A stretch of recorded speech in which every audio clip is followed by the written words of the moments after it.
Saludos, muy buenos días. Aquí unos minutitos retrasada, pero aquí estamos en esta antesala ya del fin de semana. Es jueves, es 21 del mes de octubre. Sí, señor, con pronósticos de lluvia para el día de hoy, pero con muchísimas informaciones que vamos a analizar, a ver un poquitito más en profundidad. Y por supuesto que hoy la mayoría de las informaciones giran en torno a la reunión que tuvo el presidente Luis Abinader en el día de ayer con sus homólogos de Panamá, Costa Rica, de donde salió una propuesta, un informe conjunto respecto a la situación de Haití. Haití que ya ha llegado, podemos decir que ya Haití ha tocado fondo en medio de una realidad que los desborda y que a nosotros nos afecta muy terriblemente. Bueno, ese documento conjunto habla de una propuesta que tiene que ver con el desarme de Haití, con la intervención de Estados Unidos.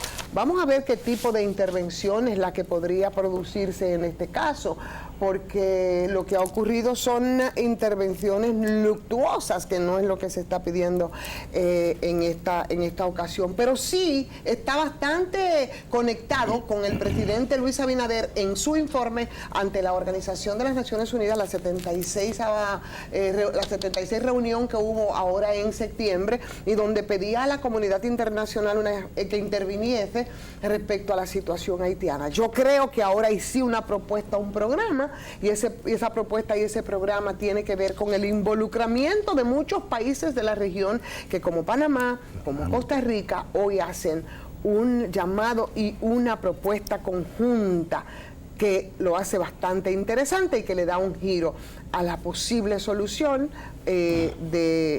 por lo menos en lo inmediato, de lo que está ocurriendo en Haití. De eso y de otras cosas vamos a conversar con nuestro contertulio, como dice mi amigo Juan Pablo, porque aquí a Punto Crítico lo que hacemos es una tertulia para identificar ese punto crítico. Marino Elceví, como siempre, encantadísima. Buenos días, muchas gracias. Igualmente, gracias por estar aquí junto a ti. Así es. ¿Sabes qué da un giro, yo creo, respecto a lo que ha sido el clamor de República Dominicana con el tema haitiano?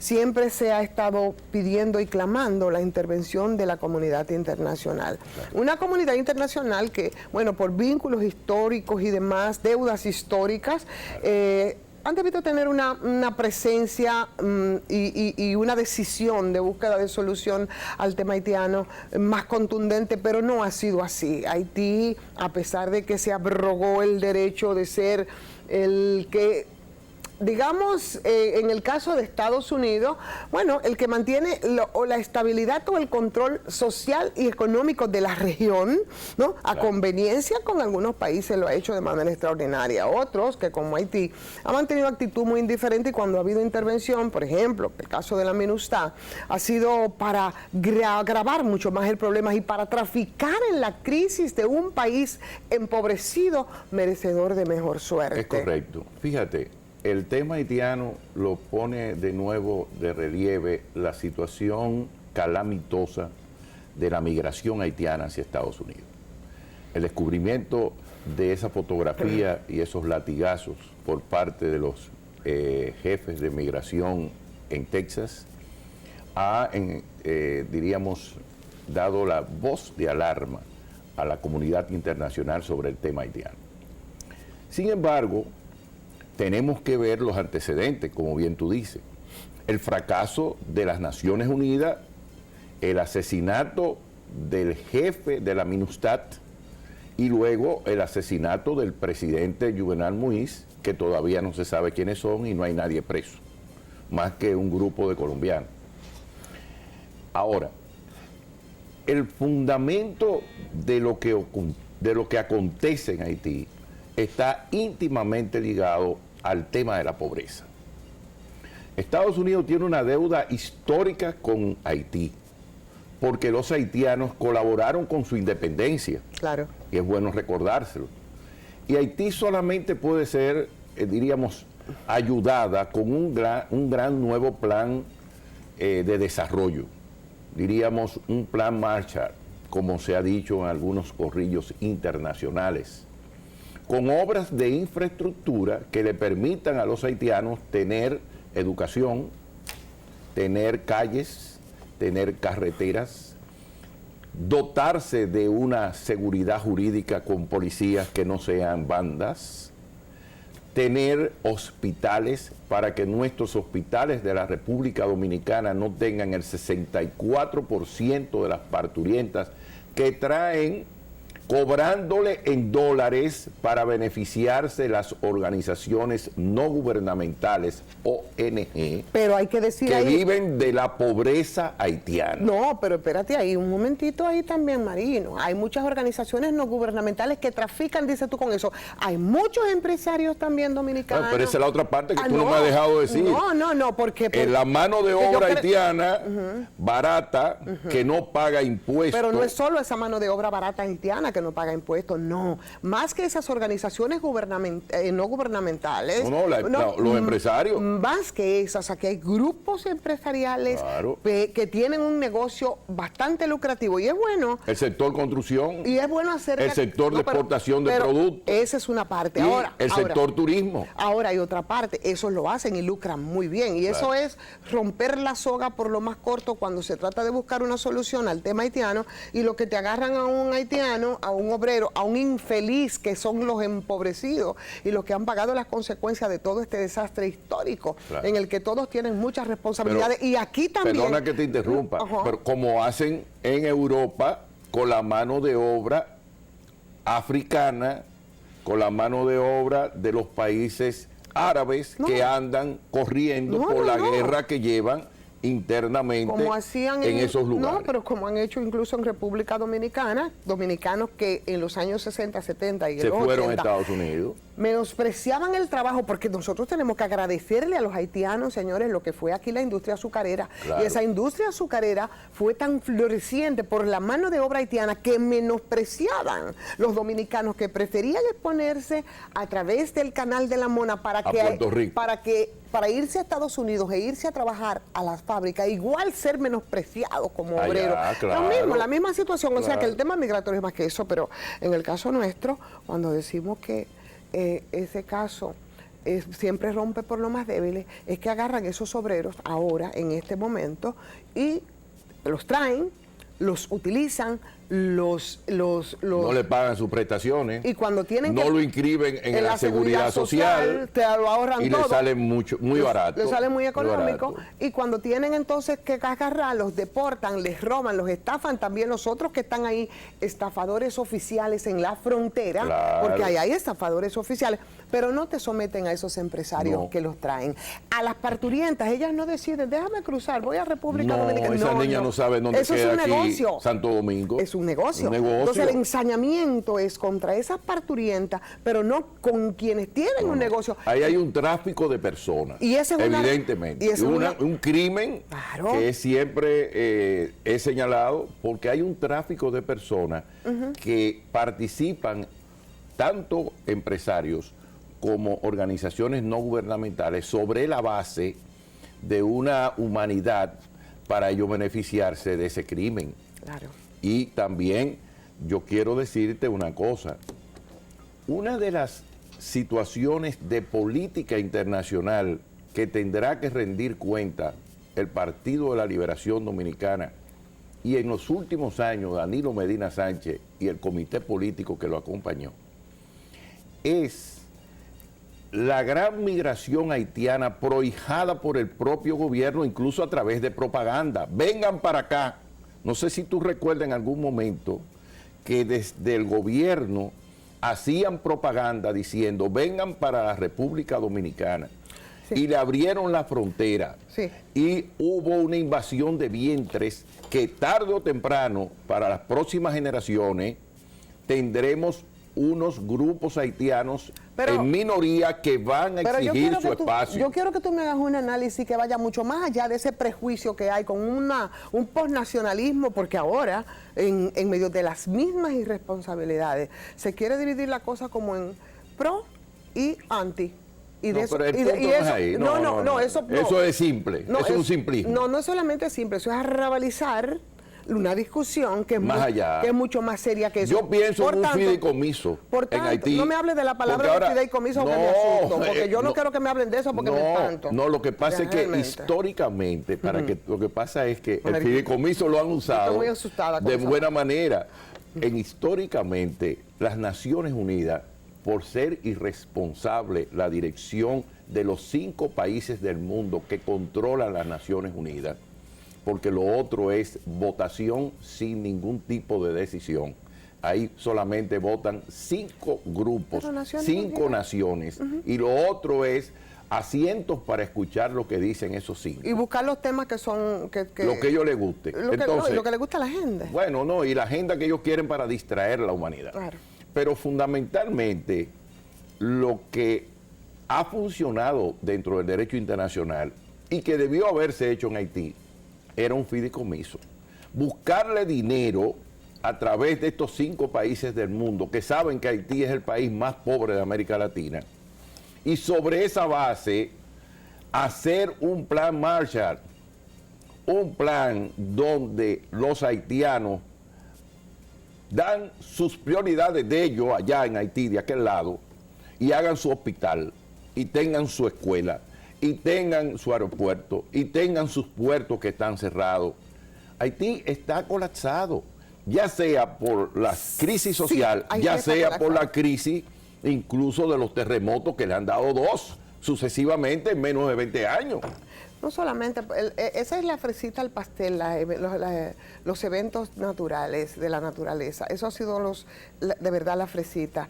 Creo que el asunto todavía es mucho más y yo quiero que nosotros lo veamos, Marino, en esa misma perspectiva. Ciertamente tú has dicho algo que yo creo que en este momento es así. Haití, la situación de Haití ahora mismo es grave. Es muy grave, tan grave como que la mayoría de los muchachitos no pueden asistir a las escuelas, tan grave como que... el secuestro ahora mismo de 17 extranjeros, 16 norteamericanos y un canadiense. Sí, pero los 17 extranjeros... Estaban haciendo un albergue de niños, sí, dicho sea de paso.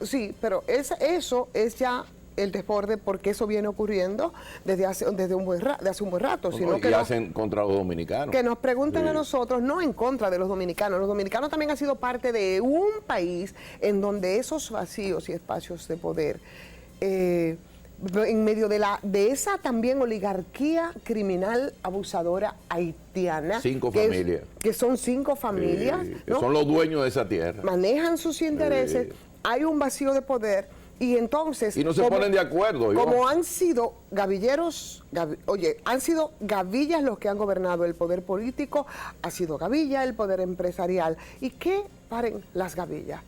Los gavilleros que están ahora mismo, que son esas bandas armadas y que se vinculan incluso al asesinato de Jovenel. Pero yo quiero que cuando regresemos, nosotros y tú sobre todo, me analices esta iniciativa del presidente Luis Abinader. Magnífico. De un país que no aparece en el continente, sino como una cápsula o un país encapsulado en una isla que comparte con nosotros, ¿no? Entonces, salir... Un pedazo de África sudariana. Exacto. En el Caribe. Entonces, salir hacia afuera e interesar a otros países de la región, no porque quieren, sino porque ya los haitianos tendrá que involucrarse Chile, también Brasil. Claro. Por la migración que tiene. Por el tema de la migración y porque ya los está afectando directamente. Pero eso tiene otra lectura. A esa gente no la llevaron, los haitianos salieron nadando de Haití. Fue un grupo de gente que traficó con esas personas. Yo quiero esa lectura a la vuelta. Vamos a la pausa.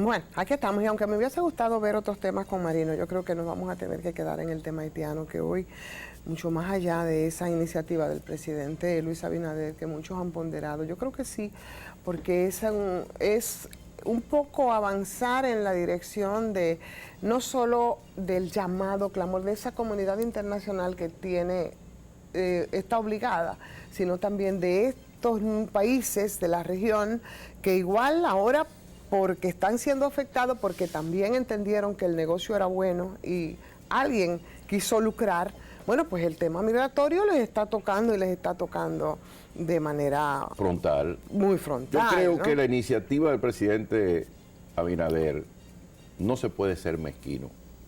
Ha sido una segunda exposición, porque ya en Naciones Unidas lo hizo, diciendo que la solución haitiana no estaba en República Dominicana, y ahora le ha tocado de frente, junto a Panamá y a Costa Rica, los presidentes Luis Abinader y Laurentino Cortizo Cohen, que es el presidente de Panamá, y Carlos Alvarado Quesada, que es el presidente de Costa Rica. De Costa Rica, exacto. Fíjate, para que los que nos escuchan puedan tener una idea. En el Darién, que es el punto de comunicación para Centroamérica, que es una selva, hay alrededor de 80,000 haitianos. Esos haitianos no llegaron en avión gratis, esos haitianos no se fueron en un cayuco, esos haitianos no fueron nadando hacia Centroamérica. Eso fue una promoción de grupos que han financiado la presencia de esos haitianos en Centroamérica, con el objetivo de llevarlo a la frontera norteamericana, donde hemos visto que hay alrededor de 16,000, otro dice que son 18,000, otro dice que 10,000. El asunto es que son más de 10,000 personas. Cuando ese acto colonialista, esclavista vituperante. Fueron 10,000, se dice que habían cerca de 10,000 haitianos. Los medios dicen 10, 17, pero importa poco, son 10,000 personas, es demasiado, una cantidad que llena por lo menos la mitad del estadio Quisqueya, claro, que coge 23,000 personas. Ahora, el punto básico de esto es que ya hay también grupos de haitianos en Chile, donde en migración rompieron una oficina de migración por el maltrato que se le daba, según dicen ellos en la declaración que salió en la prensa internacional. En Brasil hay un grupo de haitianos también que quieren regresar y que se sienten que no quieren ir al Amazonas y no quieren trabajar allí en condiciones inhóspitas, peor que en su país. Entonces, todo ese grupo de migrantes haitianos que concurren en Panamá y en Costa Rica, el presidente Abinader, con mucha habilidad y muy buen olfato político por parte del canciller, que hay que reconocerlo, a Roberto Álvarez, que tiene la misma, diríamos, impronta de su padre, don Ambrosio Álvarez Aybar, que fue canciller de la República, uno de los hombres más decentes y más serios que yo he conocido en mi vida, y a quien mi familia le agradece muchísimo. Básicamente, en ese entorno, el objetivo de la República Dominicana es dar a conocer la situación haitiana y, como bien dicen ellos, resolver primero el problema de la seguridad. Porque nadie va a ir a Haití a nada con un grupo de vándalos si usted no puede caminar por las calles. Entonces, por eso es que te digo que la importancia de un fideicomiso, porque ya está bueno que a Haití le estén mandando 50, 100 millones de dólares y que los grupos oligárquicos haitianos se queden con el dinero de las donaciones. Pero no son solo los grupos oligárquicos haitianos, no, rondan como tiburones otros grupos también, que ciertamente eso es lo que pasa con las ayudas. Pero la verdad es que, Marino, yo digo que de esos grupos y de esas bandas, y del resultado de todo esto que ahora es a través de los secuestros, que no es nuevo, no es para nada nuevo, Estados Unidos son responsables. Bueno, geopolíticamente, claro que sí. Recuérdate que los Estados Unidos, en principio, se llevaron a Aristides. Luego lo trajeron en un tanque de guerra. ¿Han intervenido cada vez que han querido? No, eso lo llevan y lo traen. De la forma que han querido. Como ellos quieren, ¿no? Claro. De acuerdo a la brisa con que ellos se manejan. Entonces, Haití en un momento dado llegó a ser la bodega de la droga del Caribe. Por eso tú ves en Haití tantos colombianos. ¿Qué busca un colombiano en Haití? ¿Qué pasa en el norte de Haití? Por eso hablamos del Haití empobrecido también. ¿Me entiendes? Porque en Haití nadie va a ir a buscar qué, Si en Haití no hay ninguna condición como para hacer negocios, que no sean negocios ilegales de venta de armas, de tráfico de personas, de venta de droga. Entonces, las Naciones Unidas, que estuvieron 20 años allí, no pudieron tomar acciones en contra de eso. Estaba muy ocupado acosando menores. Bueno, mataron al coronel brasileño. Acosando menores, que fue un poco la producto de esas circunstancias. La impronta de las Naciones Unidas. No solamente eso. A través de su MINUSTAH. Cuando trajeron incluso soldados extranjeros, no creo que del África, le dejaron en sus ríos enfermedades endémicas de África. Es decir, Haití ha pasado por todas las experiencias y han instrumentalizado ese país de una u otra manera y no han dado pie con bola, como dicen en el pueblo. Y Haití va, yo no sé si... Pero, hermana y amiga, ahí ellos tienen una montaña llena de oro. ¿Quién se está lucrando de eso? ¿Quién está exportando ese oro sin pagar impuestos al gobierno haitiano? Ellos tienen tierras raras con lo que se hacen celulares. ¿Quién está beneficiándose de eso en medio de esta crisis? Los nuevos filibusteros y bucaneros de siempre que han ocupado ese territorio como punto de partida para sus negocios ilegales y contrabando. Por favor, no seamos tontos. La República Dominicana debe pedir en favor de los haitianos un fideicomiso que está ahora de moda. No, y además que eso... Está de moda. Pero que lo haga Naciones Unidas, no de privado público, como aquí se plantean los negocios. Naciones Unidas. Sí. Pero Naciones Unidas ha hecho un papel bastante pobre. Bueno, pero en ahora la situación haitiana. Lo que pasa es que querían estar... ¿Y por qué fideicomiso? Además, bueno, tú dices respecto al tema de las ayudas, sí, aquí no se trata de ayudas así per se, Marino. No, es un plan Marshall. Es un plan de decirle, mire, en 10 años usted va a tener carretera por aquí, van a tener hospitales por aquí, van a tener el puerto ya desarrollado, van a tener la posibilidad de su aeropuerto mejor, más amplio para aviones más grandes. ¿Quién va a propiciar eso? Bueno, un fideicomiso. ¿Por qué? Porque la miseria haitiana... Que va a administrar las Naciones Unidas. Claro, nada más falta que metas a la OTAN también. No, pero la OTAN no, es para aquel lado, para Europa, es de este lado, vamos a ponerlo aquí. Ellos se buscaron... perdón, que la OTAN no ¿cómo se llama? La MINUSTAH. Sí, exacto. Pero la MINUSTAH fracasó. Por ellos no poner un plan de fideicomiso, se idearon ese disparate que fracasó durante 20 años y se robaron todas las ayudas. Y Naciones Unidas no le ha rendido cuenta al mundo qué hicieron con la ayuda a Haití. ¿Cuál fue el elemento de corrupción que se manejó allí? ¿Quiénes se beneficiaban de esas ayudas? ¿Y quiénes de esos funcionarios de Naciones Unidas se enriquecieron ilícitamente con la miseria haitiana? Traficaron. Punto. Lo que pasa es que ahí en Naciones Unidas tienen dos discursos.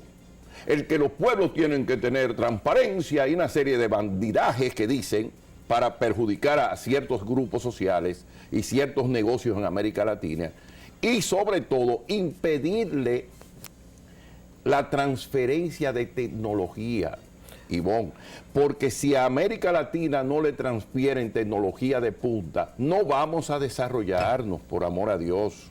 Seguiremos haciendo medicina de pobres, seguiremos sin medicina nuclear, no tendremos la posibilidad de tener grandes tecnologías para mejorar la calidad de los que vivimos en este continente, y a su vez no vamos a poder tener una transferencia industrial que nos permita desarrollarnos en nuestros países. Pero vamos a quedarnos en Haití, porque yo creo que ahora ha dado un giro interesante, muy interesante. Estamos hablando de 3 cancilleres, estamos hablando de una reunión que no se quede en el aire, que se va a celebrar aquí en el país el próximo día 10. Estamos hablando claro está. Continúa, y estamos casi seguros que para esa reunión no solamente van a participar esos 3 países que acaban de firmar esa declaración conjunta. Sabemos que se van a sumar... Que venga Chile. A sumar otros países. Claro, y Brasil. Tendrán que hacerlo necesariamente, no porque quisieran, quizás,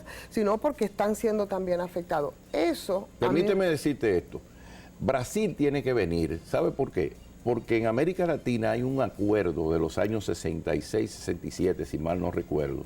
Lo estudié en la universidad cuando estudié Derecho Internacional Público con mi profesor Eladio Kenipín Victoria, que me dijo y me explicó, y recuerdo en este momento, nosotros, los países latinoamericanos, le dimos a Brasil el liderazgo militar en caso de intervenciones importantes o decididas por América Latina en provecho de la paz y el control social de nuestros pueblos. Por tanto, Brasil tiene que participar porque es que tiene el liderazgo y el acuerdo internacional de dirigir esas ocupaciones, y en este caso yo vuelvo y te repito, que tenga el liderazgo del fideicomiso de Naciones Unidas. Marino, ya estamos casi en el tramo final de este programa y a mí de verdad me gustaría una valoración tuya, aunque sea un poquito rápida, respecto al caso de Odebrecht, que había desinteresado a mucho, pero que al final con esta condena que a poco sorprendió, bastante cómoda y coherente, digo yo, como parte de un guión que empezó a realizarse con las pasadas autoridades y con un procurador que es el reo, Jan Alain, Sí. preso en estos momentos, y que se hablaba de 92 millones, ¿no? Y que después entonces aparecieron investigaciones periodísticas que involucraban a un grupo de personas muy grande, con los nombres supuestos o los mentados codinomes, pero además una cantidad considerable que habla de 39 millones de dólares, además, que es el caso de Punta Catalina, sacada descaradamente de la página 14. Sí, claro. En adelante. De la 14 a la 62. Yo fui que hice la denuncia, recuerda. Exactamente. Sí. Pero ahora resulta que precisamente en Perú, que ellos han tenido de todo, porque tienen esos niveles de independencia que no nosotros, aunque ahora estamos haciendo un ejercicio, y eso ha terminado con presidente preso, presidente prófugo, presidente suicidado, de todo, ¿no? Y ahora una nueva denuncia en Perú. Ahora una nueva denuncia, por ahí voy dando a conocer 122 son nuevos codinomes. Algo así. Exactamente. Nombre de supuesto de personas que recibieron dinero de los fondos corruptos de las cuentas que estaban aquí en República Dominicana. Entonces, en ese informe ellos dicen, no solamente esos 122 nombres no solamente corresponden a Perú, que fue solicitado precisamente por la Fiscalía, sino también a países como México, como Venezuela, como República Dominicana. Y yo te quiero preguntar, ahora con este ejercicio de justicia independiente, aunque yo siento que las desbordan, ¿no? A las 3 personas que están ahí, ¿tú crees que con el Odebrecht 2.0 se pudiera avanzar a algún lado? Y sobre todo, con las posibilidades de que se sigan indagando en Brasil con nuevos nombres y nuevos involucrados, del que no estaría excepto el expresidente Danilo Medina, por ejemplo. Bueno, la decisión política de ese expediente la tomó Danilo Medina, no Jan Alain Rodríguez. Jan Alain Rodríguez no, fue un usuario del sistema. Y creo que incluso la prisión de él ahora desborda los límites de lo que es el debido proceso y la tutela judicial efectiva. Y lo estoy diciendo no en favor de un hombre que nunca me benefició en nada, pero yo creo en la ley. O sea, estar preso Jan Alain es tener preso al Ministerio Público. No tiene sentido en este momento, porque no representa ningún peligro de fuga. Que se dejen de pendejadas, que es así. Lo que pasa es que hay que pelearlo. Ellos tendrán que hacer su pleito, su abogado. Ahora, vamos al tema al margen de eso. Que por cierto le mandó una cartita a Danilo Medina, que yo muero por saber de qué le dice Jan Alain en esa misiva. Recordarle que se echó el problema por él. Debe ser. Y debería ser la pública. Exacto. Y decir 2 o 3 cosas más para que tú veas cómo lo sueltas. Bueno. Ahora, el tema básico es lo siguiente. Ese expediente viciado, sesgado, fue llevado primero, y lo dice hoy en primera plana, el expresidente del PRM, don Andrés Bautista. De manera extraordinaria, porque fue una decisión que la dio Danilo Medina y sale hoy en el periódico. Sí, claro. Así también incluyeron en forma indebida y contrario al debido proceso a Chubasque, que tuvieron que ponerlo en libertad. No porque yo quería, sino porque era tan vulgar la persecución en su contra. Sin embargo, Temístocles Montat fue el único que admitió Claro, pero él hizo una carta admonitoria y le dijo, miren, yo cogí estos 10 millones, pero recuérdense que fue para el partido. Y voy a seguir hablando. Eso, y dijo, y no me hagan hablar. Y no me hagan hablar. Y ahí entonces, sáquenme ese hombre que puede traer problemas. Y como mérito le dieron la presidencia del partido. Ahora, esa es una gran derrota del Ministerio Público como institución y sobre todo un gran cuestionamiento a ese expediente que ya Miriam Germán Brito, siendo juez, presidente de la Cámara Penal de la Suprema Corte de Justicia, había dado la admonición y había avanzado lo que iba a ocurrir casi en de este manera momento. premonitoria. Claro, meter preso a Rondón como una golondrina en el verano es una ridiculez de la justicia. ¿Qué tú crees que va a pasar ahora que cuando ellos vayan a apelar? Porque hay ahora... Si no hay frente a Rondón, vamos a quedar sin preso. Vamos una persona, oye bien, si no hay frente a Rondón una persona que él le dio 10 pesos o le brindó una Coca-Cola, que lo puedan documentar. Que lo puedan documentar, sí, como decía Miriam Germán Brito, claro, ese expediente se cae. Lo que pasa es que la presión mediática a esa muchacha no le pudo dar otra ocasión. Víctor Díaz Rúa, lo someten por los sobornos. No tiene soborno porque no había soborno. Porque la cuenta que le buscaron fue la cuenta de tesorería del Partido de la Liberación Dominicana. Esos fueron todos los cheques que le pusieron. Y él dijo, no, pero eso del partido, busquen a quien yo se lo di. Ahora, no, usted compró una casa que usted no la ha justificado. Pero Víctor vivía en Gascue desde que yo tengo uso de razón. Usted tenía un yate desde que yo soy muchacho. Yo sé que Víctor en su casa había un yate. Usted tenía una torre. Cuando compraron esa torre, ya Víctor tenía una constructora. O sea que son... Pero por amor a Dios. O sea que han sido injustos con el... No, injusto no. No ha habido... Marino. No ha habido una relación de causalidad entre las cosas que encontraron de Víctor y las dos cuentecitas que le buscaron del Banco de Reserva y lo que Víctor tiene de que yo tengo... Víctor es primo. Está bien, de Marino. Entonces tú estás diciendo... Nabú Enrique, que fue uno de los hombres aquí, junto con su MAE, que fueron los que se quedaron en una embajada en contra de la tiranía, porque aquí quieren ver a Víctor como un tigre. No, Víctor es parte de Juan Tomás Díaz, de los que mataron a Trujillo. O sea que Víctor es una especie de arcángel. No, querubín. Lo que pasa es que cogieron a Víctor porque estaba de enemigo de Danilo Medina y lo eligieron para fuñirlo. Esa es la realidad. Pero Víctor tiene más honorabilidad que muchos de esos PLDistas. Mira, oye, nos queda apenas un minutito. Yo quiero que tú me digas entonces, finalmente, cuando se vaya a todo eso, no va a haber preso con Odebrecht. El caso ese expediente se cae en la corte. Se cayó. O totalmente. Sea que y no se llevaron de Miriam Germán porque no llevaron la relación de causalidad entre el hecho que van a salir de las cuentas que tenían aquí, en los bancos de aquí, y el dinero que recibieron las otras personas. ¿Estará suelto entonces tanto el Ángel Rondón y el Arcángel Díaz Rúa? Pero con Ángel Rondón se llegó a una negociación, 92 millones de dólares cobró el Estado, y se quedaron con eso, no quisieron cobrar más. Pero eso fue una decisión política de Danilo Medina. Dañaron ese expediente y sacaron lo de Punta Catalina, que yo denuncié yo fui el que denunció eso por obligación, porque yo tenía ahí a un cliente que tú quieres muchísimo, que es el ingeniero Bernardo Castellano. Se acabó el tiempo, señores. ¿Está? Marino, nos reencontramos porque contigo siempre es cada cual tiene su visión de esto. Señores, hasta mañana. Pasen buen día.